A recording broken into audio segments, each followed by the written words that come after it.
fenômenos passaram a ser dominados como sobrenaturais, maravilhosos, tendo cabido ao ínclito codificador do Espiritismo Allan Kardec a tarefa de mensurá-los no seu devido valor e atribuir-lhes o significado que eles merecem. Então Allan Kardec, o Livro dos Médiuns, com grande propriedade assevera: todo aquele que sente em determinado grau a presença dos espíritos é, por isso mesmo, médium. A mediunidade não é um dom nem um carisma, não é uma graça e muito menos uma punição ou um castigo. É uma certa predisposição orgânica, conforme quisarado pelo codificador e o Evangelho segundo o Espiritismo, de que os espíritos se utilizam para entrar em comunicação conosco. Sediada no sistema nervoso central e particularmente na glândula pineal, refletindo-se em outras glândulas do sistema endocrínico, a mediunidade é um sexto sentido, como bem a denominou o professor Charles Richet.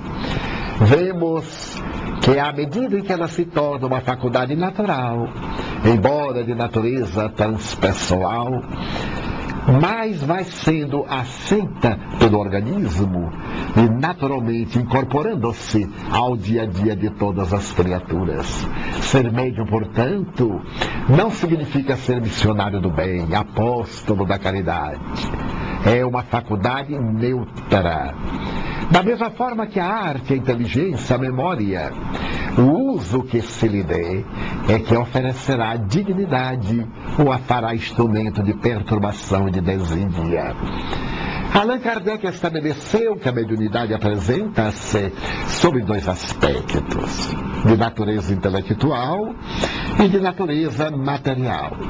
A de natureza material, chamada de ectoplasmia, que proporciona as materializações, é muito conhecida desde os antigos fenômenos de poltergeist, de apedrejamento de casas, de pessoas que aparecem com dilacerações no corpo, de mudança de objeto de um lugar para outro, de materializações. A de efeitos intelectuais é aquela que vem através da inspiração para falar, para escrever, psicofonia, psicografia, para pintar, psicopictografia, para tocar música, para realizar atividades cirúrgicas e de curas, no capítulo dos efeitos intelectuais.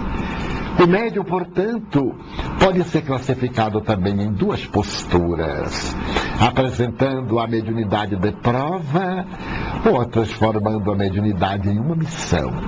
Mediunidade de prova, porquanto, através do seu exercício, as dívidas são expungidas por intermédio dos sofrimentos. Os sofrimentos que deveriam ser resgatados de qualquer maneira, como o serão. Na mediunidade encontram o escoadouro, deixando a falsa impressão de que todo aquele que se dedica à mediunidade sofre muito. Pessoas dizem-me: mas Divaldo, ser médium é deplorável. Eu, por exemplo, sofro muito por causa da mediunidade. E eu elucido: você sofre muito porque é devedor como eu. Todos os indivíduos que sofrem serão necessariamente médiums.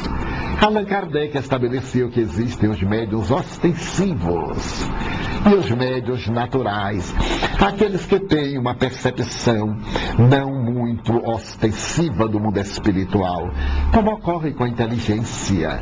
Há pessoas que são dotadas de uma capacidade genial e outras são apenas portadoras da faculdade de pensar. E nesse estágio da inteligência tem graduação imensa, desde aqueles menos providos até aqueles mais bem aquinhoados pelo esforço pessoal. Então a mediunidade não é responsável pelos sofrimentos, pelas angústias, o que levou muita gente a dizer: a mediunidade é um caminho de lágrimas. De maneira nenhuma. A mediunidade é uma escola abençoada de renovação. É um instrumento superior para o serviço do bem, da fraternidade, da iluminação de consciências a partir da autoiluminação. Então, para que nós possamos entender esse admirável mecanismo, que é a mediunidade, o codificador escreveu uma obra toda dedicada, do ponto de vista científico e moral, ao exercício, à prática da fenomenologia mediúnica, que é o livro dos médiuns. Com uma sabedoria incomum, esse homem admirável começa a sua obra com uma interrogação: há espíritos? E analisando ele mesmo, aquilo que propõe demonstra que sim. Já que ele tem a preocupação lógica de explicar, será inútil tentar fazer alguém tornar-se espírita, se não acredita ele no espírito. Ora bem, como será possível alguém acreditar que os espíritos se comunicam, se não acredita que existem espíritos? Esse primeiro capítulo será desdobrado nos imediatos, e no terceiro ele falará sobre o método do desenvolvimento da mediunidade, para que mais tarde, no capítulo 23, chame-nos a atenção, advertindo-nos através de um dos escolhos mais graves da mediunidade, que é a obsessão. Não é o fato de exercer a mediunidade que leva à obsessão. São as dívidas morais que possui o médium, como qualquer cidadão, que ele abre em campo a interferência dos espíritos cobradores, aqueles a quem prejudicou em existências passadas.